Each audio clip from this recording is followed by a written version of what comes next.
We are performers. We are artists. Audiences. Teachers. Students. We're curious. Joyful. Brave. We make change. We are Live Arts Miami. Fueled by learning and curiosity. Inspired by possibility. A celebration of the imagination. Unleashed.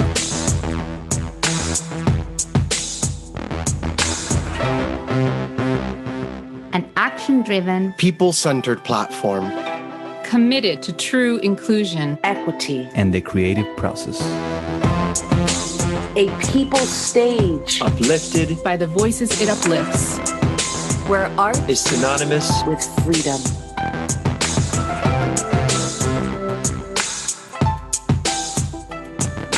Your local source for global live arts culture at the crossroads of Miami and the world. For 30 years and counting. Live Arts Miami. Your stage. Your stage. Your stage. Your stage for creating change.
Welcome. Welcome, everyone. I'm Tiffany Madera. I am the director of Hernandez Arts, and I'm very pleased to facilitate and moderate this fantastic discussion today. This is our 5th Shimmy Shift Pivot, the last of our 2021 series in partnership with Live Arts Miami. We'll take questions from the audience at the end of the hour, so please put your questions in the Q&A. So thank you for joining us in a discussion about the power of the presence of our bodies in public spaces, telling our story through symbols and how race and ethnicity are negotiated in the dance world and the art world and society at large. So I would be remiss without taking a moment to thank our collaborating partner, Miami Book Fair, and our sponsorship and our funding from the Green Family Foundation. So let's just jump right in. So I'm going to do a brief, abbreviated bio introduction of our fantastic panelists, and then we're going to just jump into some fantastic content. So Dr. Jillian Hernandez is a scholar, community arts educator, curator, and creative. Her work is inspired by Black and Latinx life and imagination, and is invested in challenging how working class bodies, sexualities, and cultural practices are policed through gendered tropes of deviancy and respectability. Dr. Hernandez received her PhD in Women's and Gender Studies at Rutgers University and is an assistant professor in the Center for Gender, Sexualities, and Women's Studies Research at the University of Florida. In 2020, Her book, Aesthetics of Excess, The Art and Politics of Black and Latina Embodiment, was published with Duke University Press. She's also the founder of Women on the Rise, an insurgent collective of women of color artists who work with Black and Latina girls in Miami, Florida. Professor Michelle Grant Murray is a dancer who has trained with prominent artists across the world, such as Reginald Yates, Jawole Willa Zolar, Catherine Dunham, Donlin Foreman, Nora Chipaumire, Rennie Harris, and has studied at the Alvin Ailey American Dance Theater and the Dance Theater of Harlem. As a choreographer, performer, educator, author, and social activist, she has presented work in Europe, South America, Asia, the Caribbean, and the United States. Currently, she is the artistic director of Olujimi Dance Theater, the Miami-Dade College Jubilation Dance Ensemble, and the coordinator of dance at Miami-Dade College Kendall Campus. Michelle is also the author of Beyond the Surface, American Dance History. Today's topic is the gaze, authenticity, resistance, and performance. So let's frame the conversation and define some terms. So we'll start with Jillian. So let's talk about aesthetics. So Jillian, I turn it over to you. Thank you so much, Tiffany. I'm really honored to be sharing space with all of you today in doing this work. So I thought I would share just a little bit from the introduction to my book, if that's okay, just to give us some grounding. So my book, Aesthetics of Excess, has a few origins. I would say that working with my dad at a jewelry exchange in New York's Chinatown in the 1980s was one moment. Later, navigating my body and queer desires as a teenager under my strict mother's roof, and then later embodying the young pregnant Latina traversing the landscape of Miami.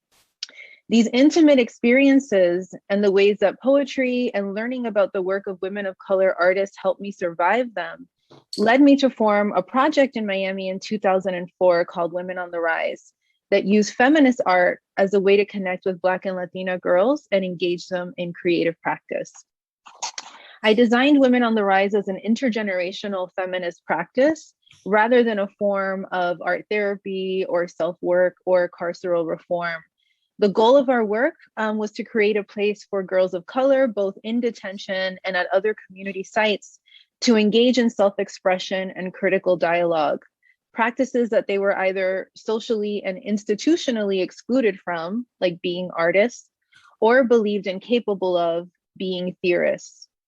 Women on the Rise workshops were performative spaces that culminated in the production of artworks by participants in a range of media, and you're seeing some of them. We're looking at work here by some of the teaching artists, but also by some of the young women artists that we worked with as well. And so part of the collective, Women on the Rise, was led by a collective that included myself, along with Miami-based artists Anya Wallace, Nereida Garcia Ferraz, Guadalupe Figuereas, Crystal Pearl Molinari, Isabel Moros, Ali Prosh, Dinora de Jesus Rodriguez, Monica Lopez de Victoria, Naomi Fisher, Susan Lee Chun, and many others. And the relationships and practice of Women on the Rise that were situated within Miami's particular formations of gender, race, and class form the lens through which I view the spectacular bodies of Black and Latinx women and girls. But my book also extends beyond Women on the Rise to examine the differential circulations of value in cultural sites like contemporary art museums, to nail salons, and YouTube. So my study is an interdisciplinary approach with methods that grew out of the messy processes of social practice, friendship, cultural production and consumption, and art making. Through Women on the Rise, I learned how notions of high and low culture are complicated when young women of color engage in cultural production, as well as how they challenge the disciplining of their bodies and their sexualities through artistic authorship. So the book draws heavily from the insights of the Black and Latina young women that we worked with, who I position in the text as artists and theorists of culture. So I juxtapose in the book the body practices of the girls that we worked with, along with visual and popular cultural artists like Kara Walker and Nicki Minaj. These are figures who we either taught the girls about in workshops or that they were really interested in at the time. And so rather than sort of leave the discussion of art and the discussion of popular culture sort of separate, I bring them together because they came together within the space of Women on the Rise that we worked with. And so for me, it was important to think about the sort of debates that were going on. So the book really centers on like between 2007 and 2014. And, the ways in which the kinds of shaming of Black and Latina women and girls that was happening in popular culture was also being sort of elaborated among the girls within Women on the Rise.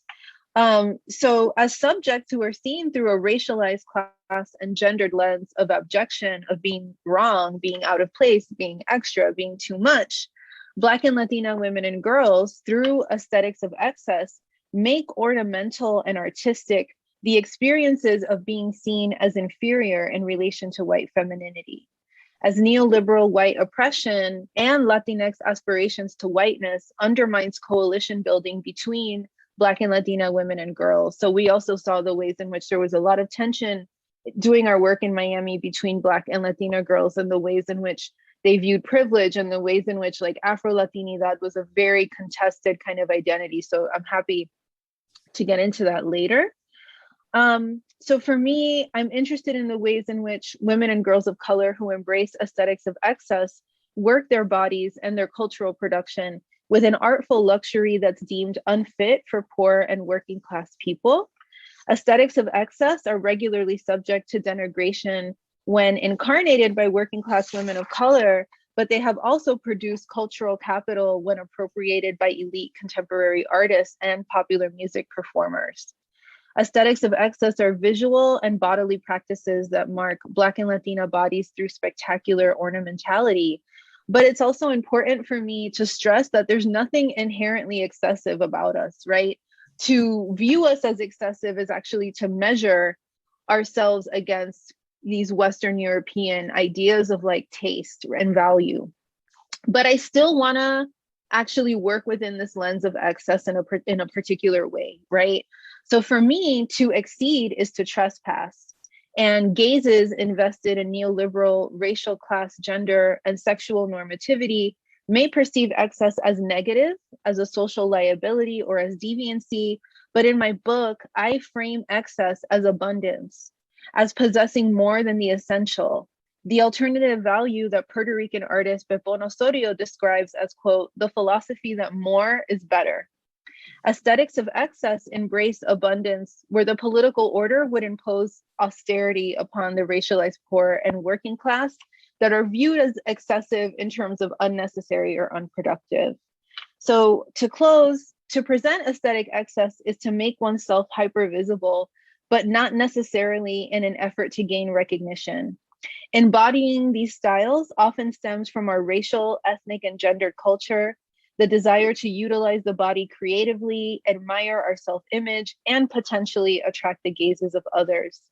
Aesthetics of excess are the targets of commodification, appropriation, cultural dismissal, and erasure, but they tend to spectacularly survive and transform, slipping through attempts at capture. Our bodies are art. Thank you so much. Thank you, Professor. Yeah, there's so much there. There's so much there, and anchoring Miami as both maybe a protagonist, maybe an antagonist at times in this story was very generative to me, and the work that Professor Murray has also done, the intergenerational feminist practice, the bodily practice that you talk about really brought me back to just a very abundant and beautiful performance that I experienced of Michelle Grant Murray's work, Rosewater, which we'll see a bit in a second. But Professor Murray, can you share with us some of your thoughts about what Jillian just shared with us? Yeah, I actually really loved it. I love the way that she framed Miami as an actual character, because it is. I always tell people um, some of the things that have, people want to move here to Miami. They love this city so much, and they always talk about the diversity of the city, and it's so easy to get lost in the character. Um, she is a woman, and she can be both benevolent and maleficent, and so she carries many tools in her bag. And so these ideas of how the gaze presents itself and how people come into this space and become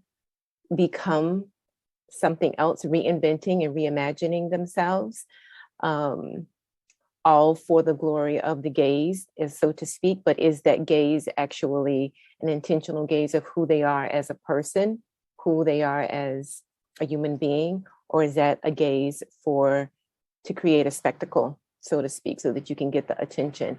So I love the way that she framed that's being framed, and the ideas of ornamental and what that looks like. Also, this idea of access as abundance. Is that what you said? I think that's what you said. Access as abundance. That's beautiful.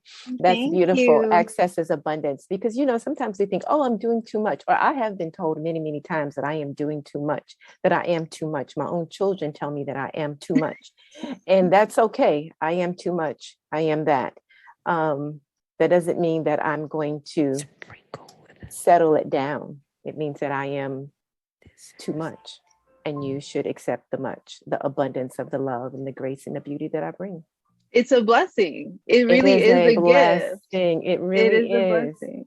And using the word abundance really flips the script of the shame that the apparatus tries to impose on our bodies, right? Right. So I really like the way that was framed. And so let's take a moment to spotlight this dance film,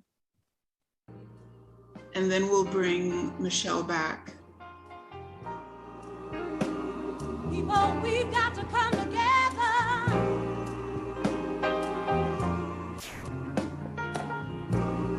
'Cause we need the strength, power, and all of the feelings.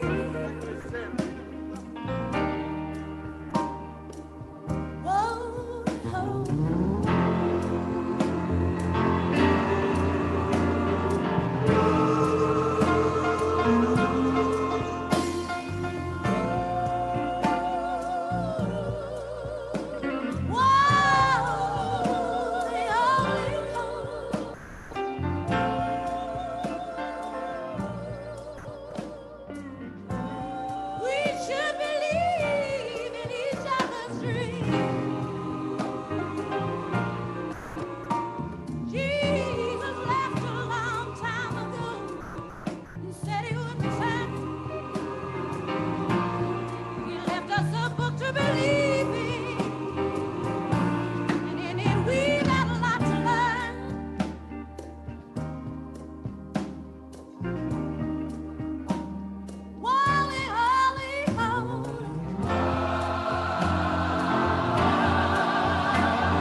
Michelle, that is so incredibly exquisite and so beautiful.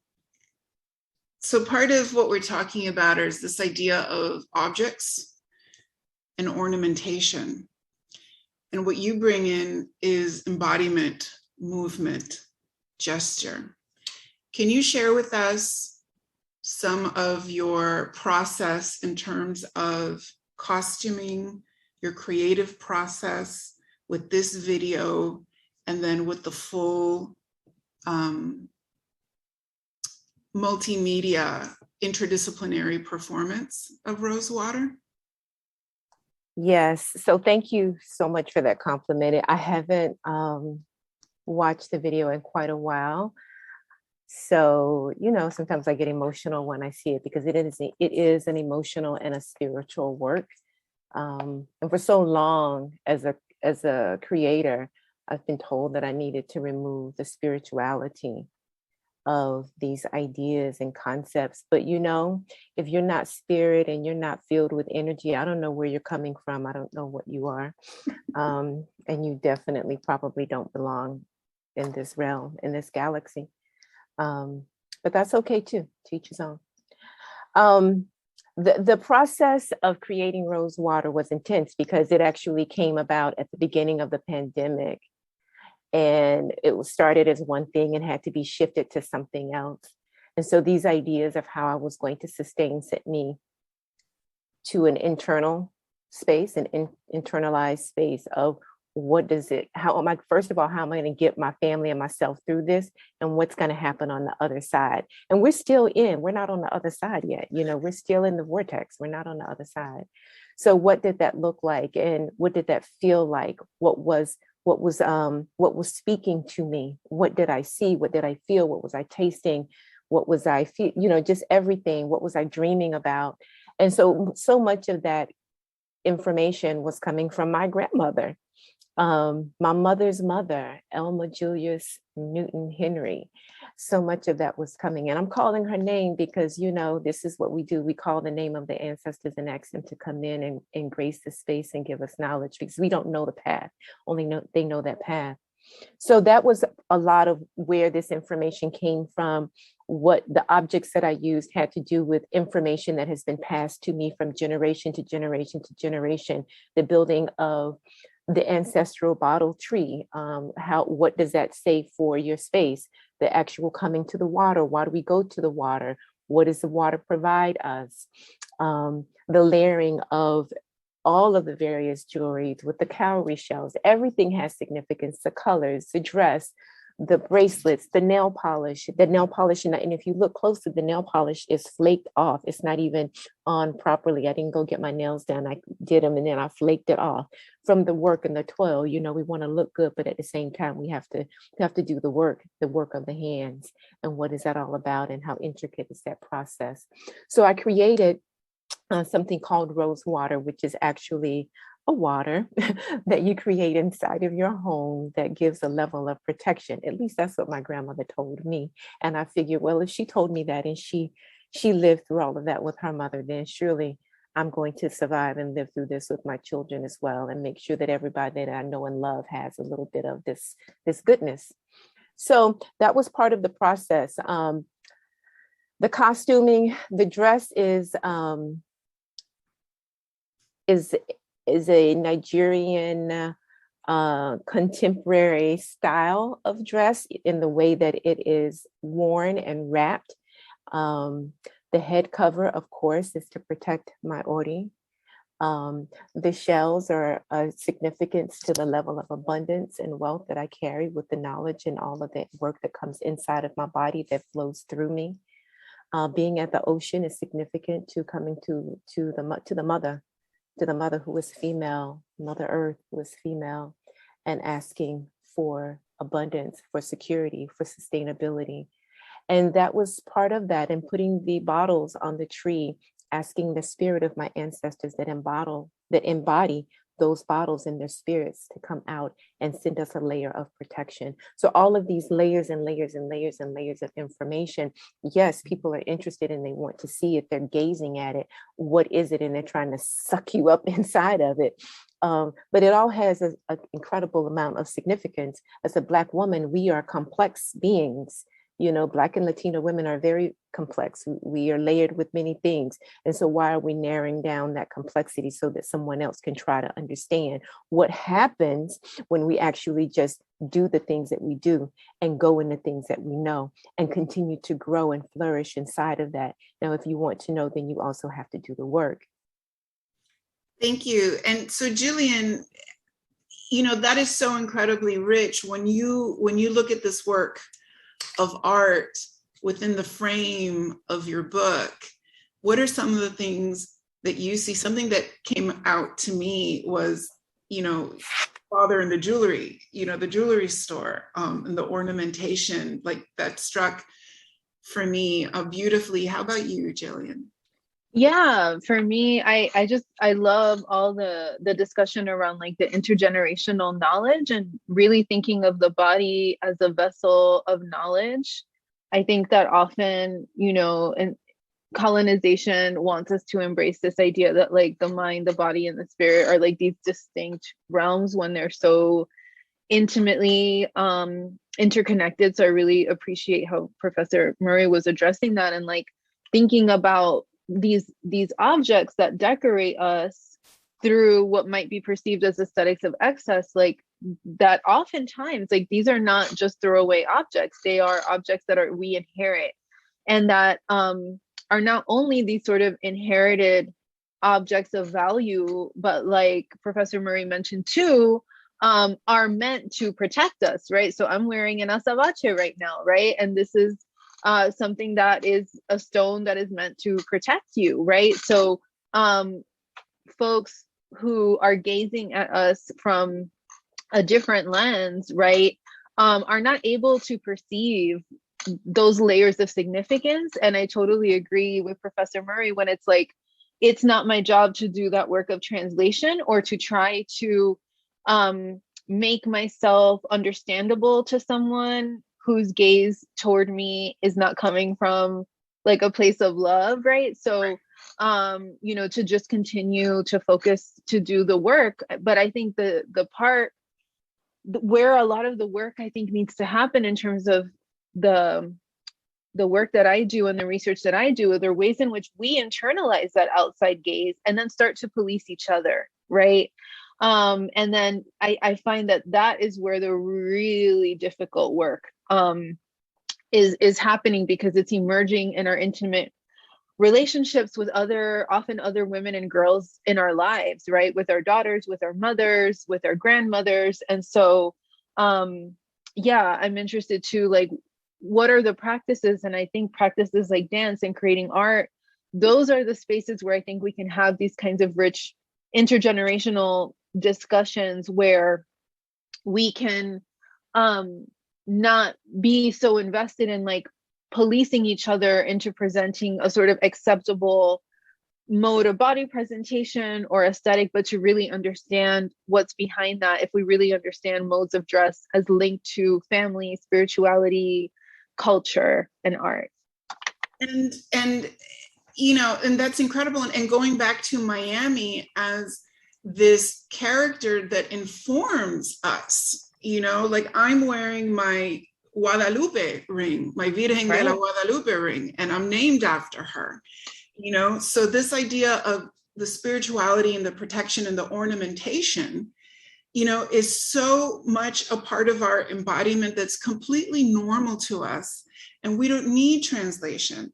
And it's really like this othering gaze that's really asking for all of this labor on our part to make it, palatable and palpable and legible to them. And so that's, why I wanted us to talk about the gaze, so as a belly dancer, and I'm, Cuban American, I'm a Caribbean-ist artist, and, Caribbean people, we understand this colonial project. We understand the colonial gaze. It's very much a part of our everyday consciousness. And then someone who studied an art form, at length, North Africa, Middle East, and all of these moving, shifting borders that we've talked about in Shimmy Shift Pivot, we also think about the male gaze, the patriarchal gaze, and Orientalism, right? So Orientalism as this, apparatus that says, who's West, like Middle Eastern, middle of what, west of whom, so right.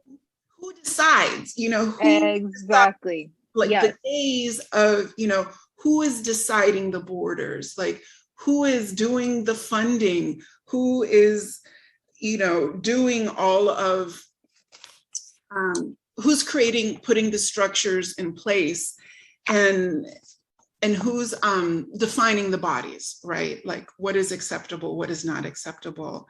And, the global South people of the world, we've had a lot of clarity about, who we are in our spirituality and our presentation for a long time. And I think part of Shimmy Shift Pivot has been about anchoring ourselves in this historical moment of reckoning that we're in now for other people. Like we've had clarity around these topics for a long time. For a very long time. I want to read a line from Aesthetics of Excess and then go into the gaze a little further. So Jillian Hernandez writes, I understand Black and Latina aesthetics of excess as setting neoliberal discourse ablaze by revealing the class, gender, sexual, and racial differences it occludes. One of the powers of sexual aesthetic excess is that it makes class burn. And I think this is a lot at the core of what we've talked about, the tension between Blacks and Latinas in Miami, when really we have so much in common. We have such a history to share and celebrate together, but it's these structures of class that pit us against each other, right? Which is part of this work that I think we're all doing. So Jillian, can you help us understand this neoliberalism and how it interrogates what you mentioned in this quote and with your work? Sure. Thank you for that. Thank you for sharing that. So neoliberalism is basically our current sort of capitalist system. It's a system that defunds the government so that we're having to pay all this money for privatized insurance, right? Like health insurance. It's this turn towards, privatizing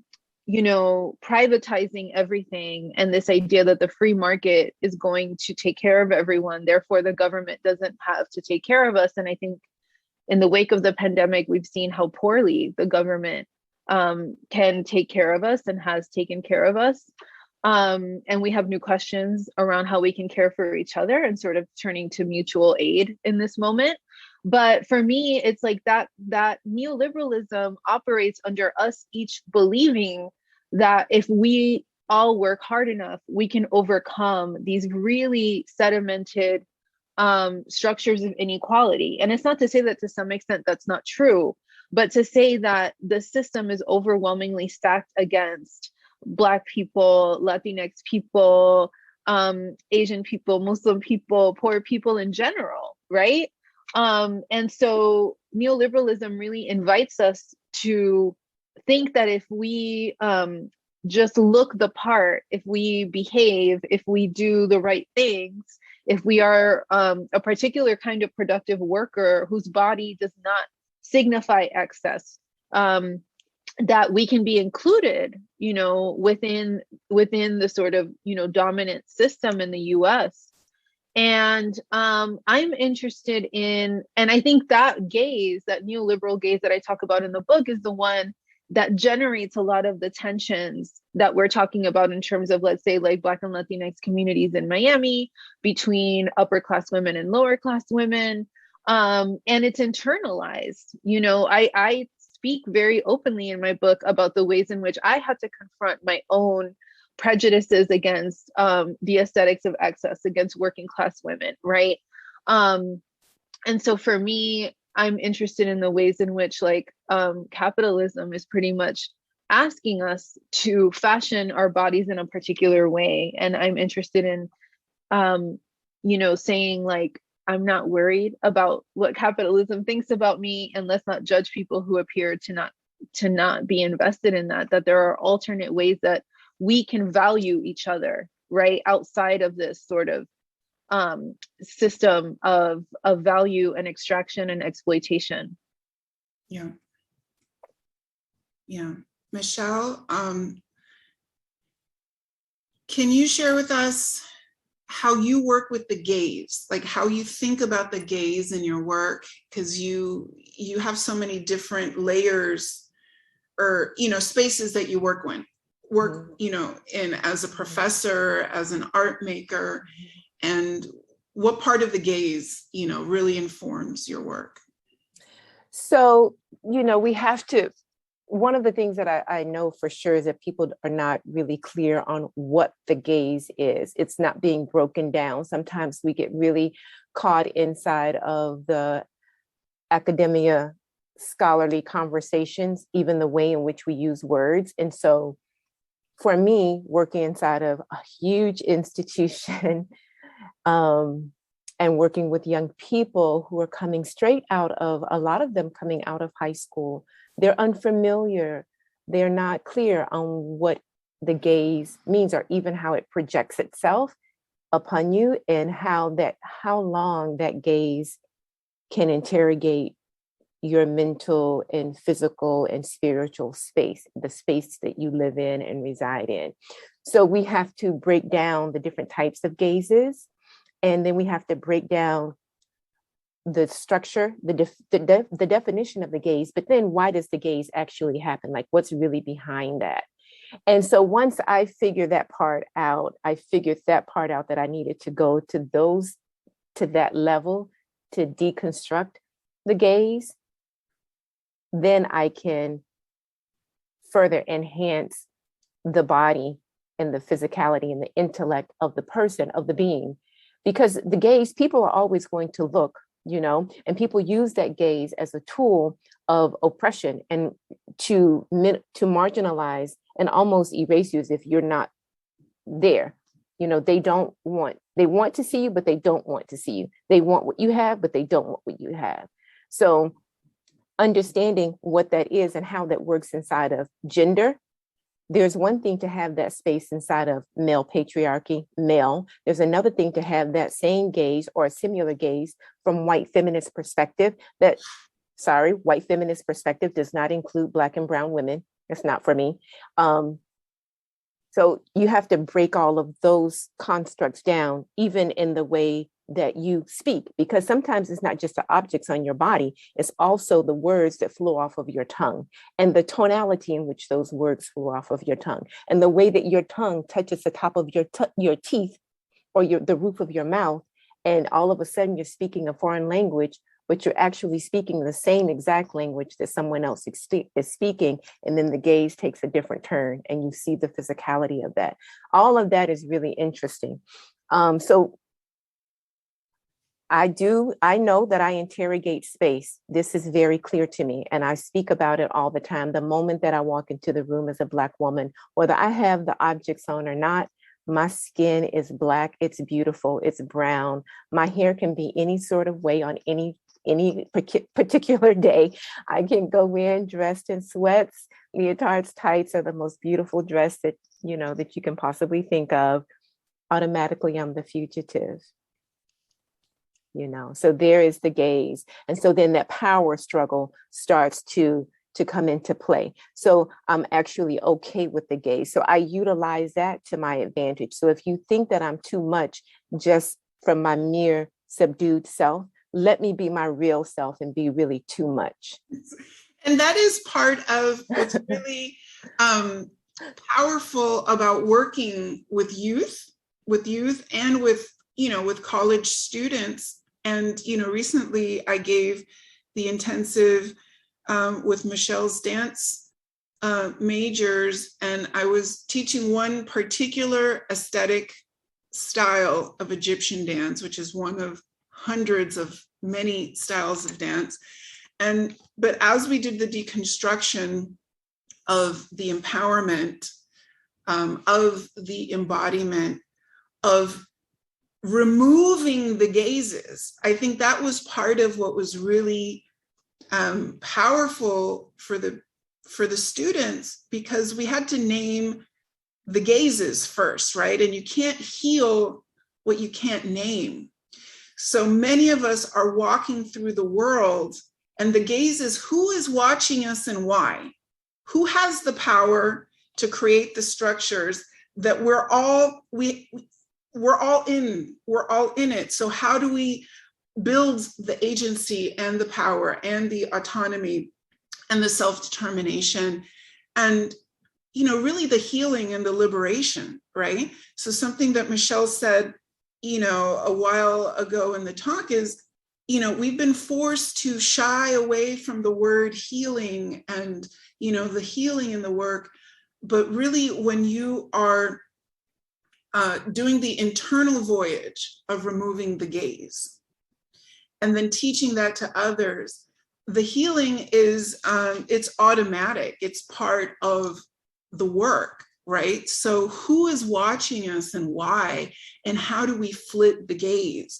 So when I teach the Ballady workshop, which is this women's improvisational social folk dance, and I give it the geopolitical social context that I do in my work, I think part of what's really healing for the participants is to name the gazes, understand the gazes, and that we're operating inside of, and then really having the tools to flip it, you know, because that's what no one teaches you. We all learn and receive the punishments of the gazes, of the institutions, of the structures, but really it's the artistic work that we're doing that gives the tools and the language and the opportunity to shift that. And so that brings me to body narratives. And body narratives is a feature of Jillian's book with the work that she did, charlas, these talks, body narratives. So Jillian, can you describe what the body narratives are and how you saw it manifest in the work and what you learned as part of the process?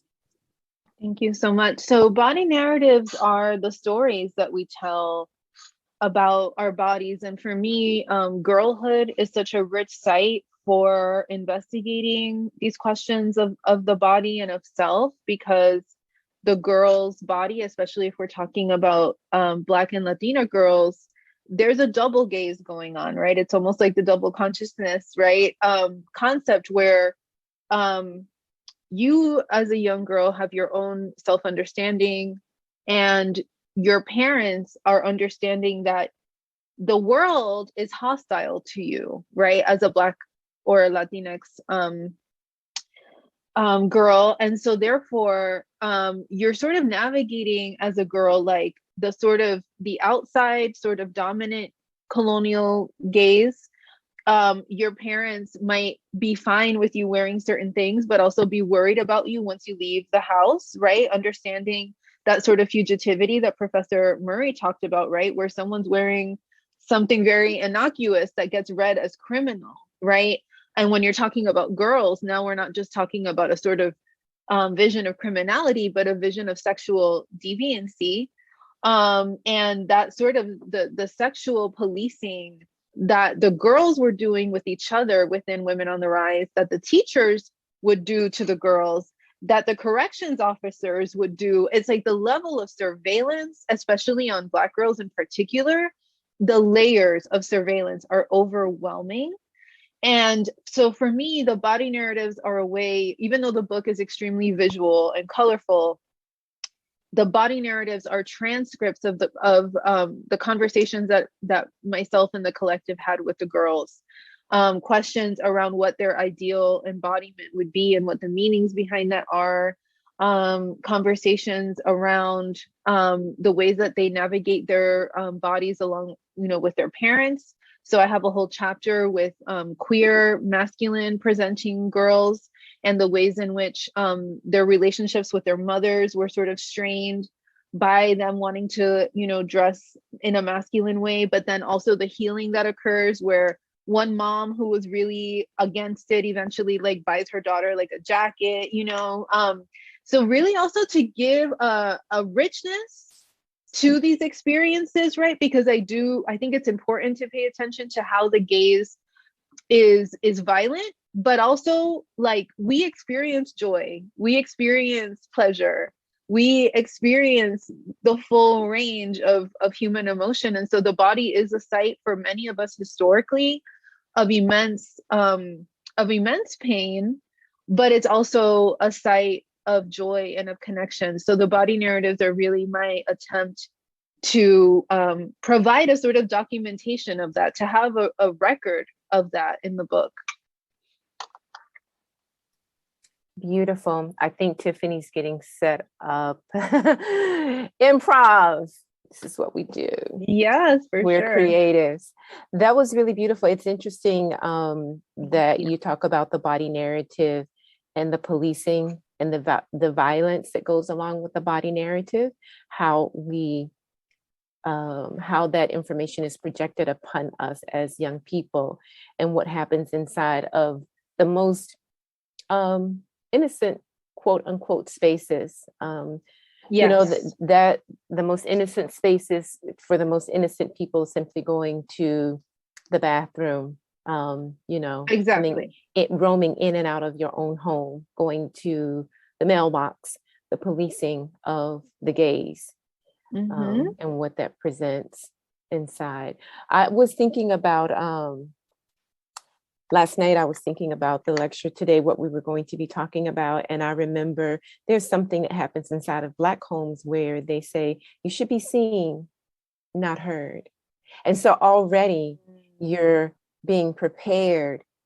And that can be a double negative. It serves a duality, you know, to be seen and not heard, meaning that can mean two things. It can mean, one, that you're already working inside and understanding that the gaze is there and you don't need to do much, just be in place and do you. Right. And it can also mean that your voice is muted and you're silenced. And that can also be a bit contradictory, you know? So I was thinking about that in researching and just researching and thinking about the gaze and how we view it, how we use it. And then the reversal of the gaze. What do we do with that? I'm quick to flip it. I will let you know that I see you. And without any words, I do see you. And that was taught to me as a level of protection. So these ideas about the gaze and gaze reversal, I think, are central to a level of protection for young women and knowing how to reverse that. I think that that's very important. Absolutely. Thank you so much for that. Yeah. And I think, you know, the thing is, I think it's like a lifetime project, because I think it's only now that I'm in my 40s that I'm learning how to return the gaze, like very directly, in ways that I think as a younger woman, I would have felt really uncomfortable, or maybe I would have just been like, let me ignore it. But now I'm like, what's up? Like, can I help you? You know, because I think that also, like, there's that diminishment. It's easy to then just go back into yourself. So it for me, it's like a very much a lifetime project that I am finally feeling empowered enough in myself to do that work. Thank you. And I think a lot of that work is the role of the elders, right? It's the women like us that are doing the work.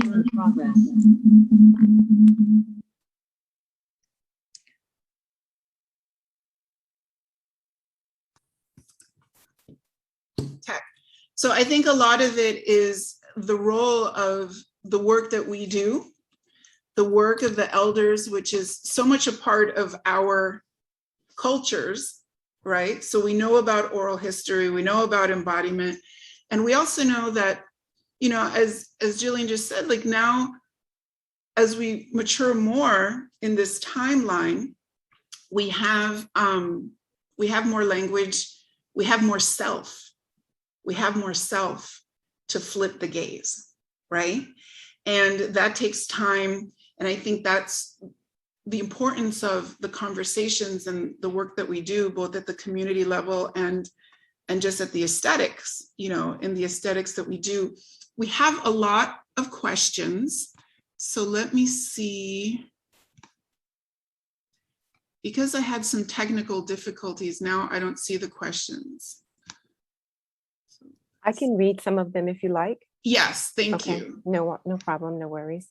So one question from Stefan St. Louis, he says, how do you build an environment of inclusivity where the young women you work with feel comfortable to share and engage in your programs and workshops? Second part to that question is that a challenge you've encountered at all? I want to speak to that very briefly. So both Michelle and I had an opportunity to study with Nora Chibaumire, which is also part of Live Arts Miami programming. And one of the things I learned from Nora is, how do you implicate yourself in the work? Okay. And so I see that as radical vulnerability, you know, so showing up with a lot of radical vulnerability. And, you know, we're all storytellers, and in the work that I do as a filmmaker and just showing up on a stage, you know, in my body and the way I present is part of radical vulnerability. And so I just think, for me, the inclusivity has never been the challenge. I think the challenge is for institutions from the dominant cultures that are now trying to figure out how to do the work that we've been doing since always. But to answer that is like a very specific tactic. It's, how do you show up? How do you show up with authenticity and vulnerability and implicate yourself as a facilitator instead of a teacher or you know, someone who's facilitating a spiritual and creative and aesthetic process.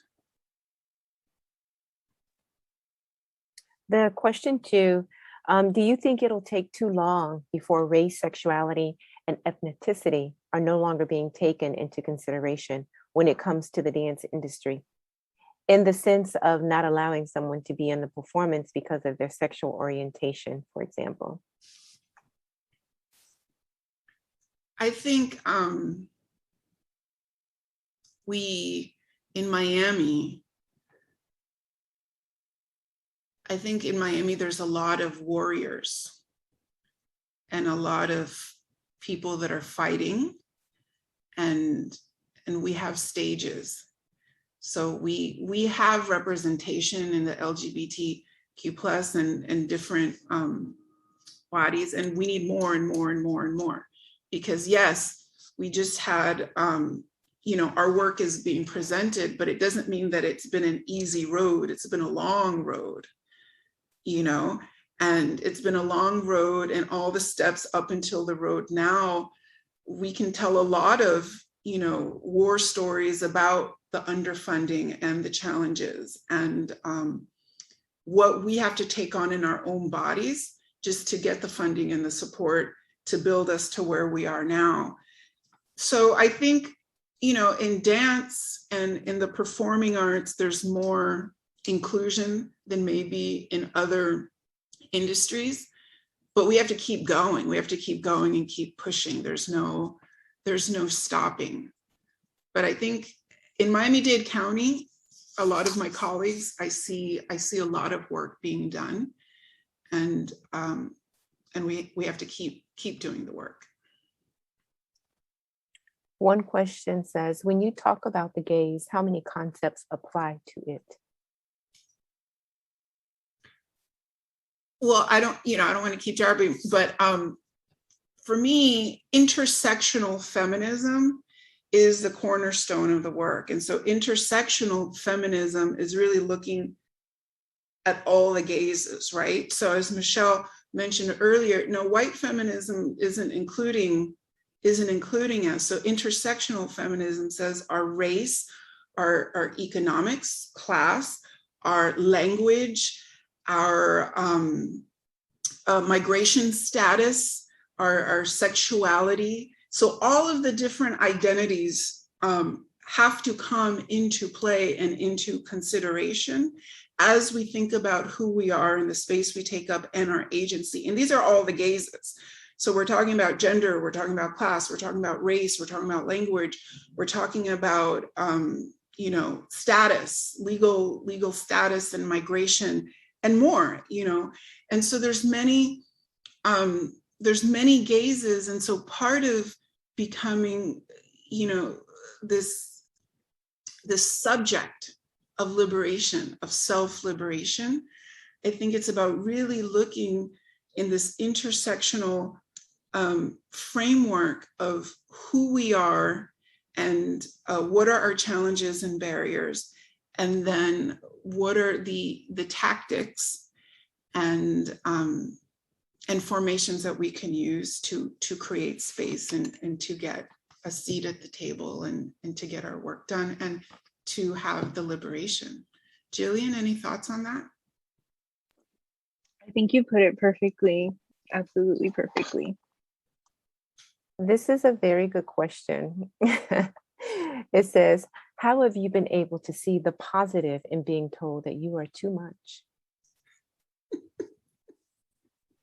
I can take that one. I think it usually tells me that I'm being myself. I think it usually, if someone is perceiving me as too much, then it means that I am not fitting in with a certain idea of what I should be or who I should be. And so, yeah, for me now, I see that as it lets me know that I'm probably doing something outside the box that's threatening to somebody in a very particular way. Yeah, I think I agree with you. Usually when they're telling me that I'm doing too much, it's because they just can't comprehend where I'm coming from. And that's not my problem. That seems to be a personal problem that they haven't come to that space yet, or they're just not comfortable within themselves in that way. And that's okay too.